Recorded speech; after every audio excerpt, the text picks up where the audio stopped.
کہ اس نیلی چھتری کے نیچے ابو ذر غفاری سے سچا انسان کوئی نہیں ہے۔ کون کہہ رہا ہے؟ نبی صلی اللہ علیہ وآلہ وسلم، جو خود صادق اور امین ہے۔ اور جامع ترمذی میں ایک اور حدیث ہے، نبی علیہ السلام نے فرمایا کہ ابو ذر غفاری سے بڑھ کر کوئی عہد وفا کرنے والا اور زہد میں میری امت میں نہیں ہے، یہ میری امت میں عیسیٰ ابن مریم کی مثل ہے، ابو ذر غفاری۔ اور عیسیٰ ابن مریم وہ ہیں جن کے بارے میں روایتوں میں آتا ہے کہ وہ دنیا سے اتنے زاہد تھے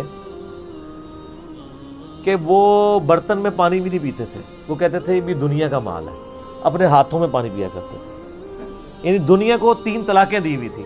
تو نبی علیہ السلام فرمایا میری امت میں سیدنا عیسیٰ ابن مریم کی مثل زہد میں ابو ذر غفاری ہے۔ یہ لفظ ہے ابو ذر غفاری، غفاری نہیں ہے لفظ، غفاری زیر ہے اور فا کے اوپر تشدید بھی نہیں ہے۔ تو ابو ذر غفاری رضی اللہ تعالیٰ عنہ علیہ السلام نبی علیہ السلام کے لاڈلے اصحاب میں سے تھے۔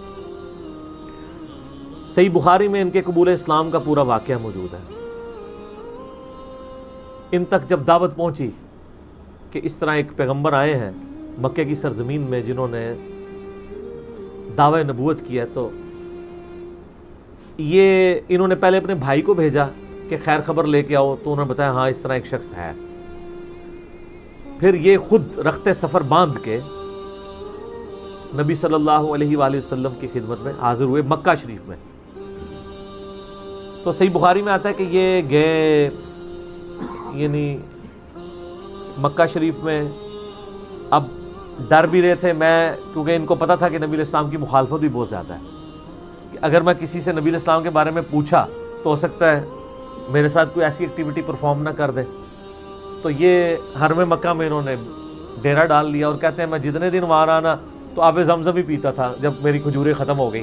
زمزم کھانے کا کام بھی کرتا تھا اور پینے کا بھی، زمزم طاقت والا پانی۔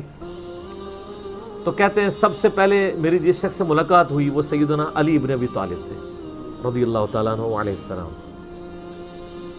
تو کہتے ہیں حضرت علی نے جب مجھے آبزرو کیا نا تو مجھے اپنے ساتھ گھر لے گئے، کہ پردیسی ہے، کھانا شانا کھلایا، رات ٹھہرایا۔ کہتے ہیں نہ انہوں نے مجھ سے پوچھا کہ کس لیے آئے ہو، نہ میں نے ان کو بتایا۔ یہ میں آپ کو اخلاقیات بتا رہا ہوں کہ دعوت کا کام کتنا ٹھنڈے کر کے کرنا پڑتا ہے۔ آپ تو کہتے ہیں پہلے دن ہی کسی کو رفع الیدین شروع کروا دیں، اتنا آسان نہیں ہوتا یہ۔ تو دوسرا دن بھی اسی طرح گزرا، تیسرا دن بھی۔ تو 3 دن کے بعد ابو ذر غفاری نے خود حضرت علی پہ اعتماد کیا، اور ان کو اندازہ ہوا کہ یہ بڑا، تو انہوں نے کہا میں یعنی ایک، اور حضرت علی نے بھی ایکسپوز نہیں کیا کہ میں نبی علیہ السلام کے قریبی لوگوں میں سے ہوں۔ تو ان کا کہ مجھے تم ایک اچھے انسان لگے ہو تو میں اس کام کے لیے آیا ہوں، تو تم مجھے گائیڈ کرو محمد ابن عبداللہ کے بارے میں ان سے ملنا چاہتا ہوں صلی اللہ علیہ وسلم۔ تو سیدنا علی نے کہا کہ واقعی وہ تو اللہ کے پیغمبر ہیں، اور اس طرح۔ تو پھر وہ حضرت ابو ذر غفاری کو نبی علیہ السلام کے پاس لے گئے، نبی علیہ السلام کے پاس تھوڑی دیر بیٹھے، انہوں نے اسلام قبول کر لیا، اور سر اسلام کیا قبول کیا، اتنا اعلیٰ درجے کا ایمان۔ نبی علیہ السلام فرمایا تم اپنے قبیلے میں واپس چلے جاؤ، جب مکے میں ہمارا غلبہ ہوگا یا کوئی اللہ تعالیٰ راہ نکالے گا، ابھی تو جو بھی اسلام قبول کرتا ہے اس کی پھینٹی لگتی ہے، تو میں کوئی نہ کوئی تمہیں مطلب بتا دوں گا، ابھی تم اپنا ایمان پوشیدہ رکھو، اپنے علاقے میں چلے جاؤ۔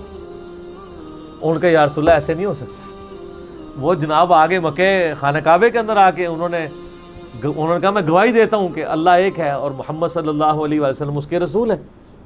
تو مشرکین عرب ان پہ ٹوٹ پڑے، خوب مارا، حتیٰ کہ عباس بن عبد المطلب جو اس وقت تک مسلمان نہیں ہوئے تھے، نبی علیہ السلام کے چچا تھے، لیکن چونکہ بنو ہاشم سے تھے، اور بنو ہاشم آپ کو پتہ ہے متولی تھے کعبہ شریف کے، انہوں نے اپنے آپ کو ابو ذر غفاری کے اوپر گرا لیا کہ تاکہ ان کو کوئی مارے نہ۔ انہوں نے کہا تمہیں پتہ نہیں ہے قبیلہ یعنی غفاری قبیلے سے تعلق رکھتا ہے، تو اس کے قبیلے کے لوگ آ کے یہاں پہ لڑائی کریں گے ہم سے، کیونکہ قبائلی سسٹم تھا نا، اس میں یہ نہیں دیکھا جاتا تھا کہ اس کا مذہب کیا ہے، پہلے نمبر پہ دیکھا جاتا ہے یہ ہمارے قبیلے کا ہے، تم نے ہمارے قبیلے کے بندے کو مارا، تمہیں نہیں چھوڑیں گے۔ اسی وجہ سے آپ دیکھیں نا، بنو ہاشم اسلام قبول نہ کرنے کے باوجود نبی علیہ السلام کی پشت پہ تو کھڑے رہے نا، اور یہ پہلے بھی ہوتا رہا۔ قرآن حکیم میں آتا ہے نا کہ شعیب علیہ السلام کی قوم کیا کہتی ہے کہ اے شعیب اگر تیرا قبیلہ تیرے ساتھ نہ ہوتا کب سے تیرا کام کر چکے ہوتے۔ اس لیے انبیاء ڈومیننٹ قبائل میں آتے ہیں، جو شریف النفسی والے ہوتے ہیں، جن میں ایک سسٹم ہوتا ہے پورا۔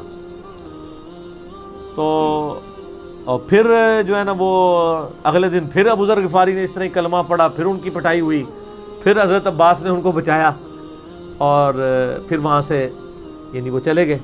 یہ پوری حدیث صحیح بخاری میں ہے, اور بلکہ بخاری میں پورا ایک چیپٹر ہے ابو ذر غفاری کے اسلام لانے کا واقعہ. امام بخاری نے ابو ذر غفاری کا پروٹوکول یہ رکھا ہے کہ اس نام کا پورا چیپٹر بنایا ہے, ابو ذر غفاری کے اسلام لانے کا واقعہ.